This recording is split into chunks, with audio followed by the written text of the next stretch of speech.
I'm here with Dr. Fred Scott from Stephan, Welz and Company in Rosebank. Dr. Scott, can you tell us a little about the history of Stephan, Welz and Company? Our company was started by Sotheby's, and during the 80s we started operating as Stephan, Welz and Company in association with Sotheby's, and currently we are operating as a fully independent fine art auctioneering business. What is investment art? Investment art is exactly what the word says, that if one purchases an artwork and you are able to sell it for more than what you bought it for, that would make up an investment piece.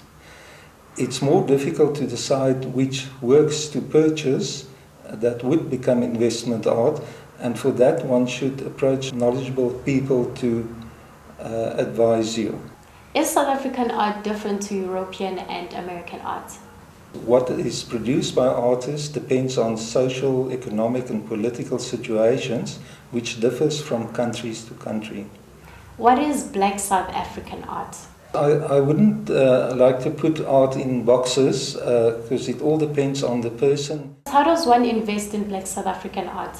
There are several Black South African artists that have become quite well known, not only in our country but globally. And an example is the work of Gerard Sokoto. There's also Sidney Khumalo and George Pemba. They are in their own right real artists. They certainly have accomplished the techniques to communicate with society by projecting what they feel. Which Black South African artists have shown the best returns as an investment? We have several black artists that really performed extremely well in the art market. Their values increased in parallel with what happened overseas. And artists like Gerard Sokoto, who really painted the human condition in South Africa, his works are very sought after. Collecting art is really an educational process, and many people nowadays get exposed to very good art.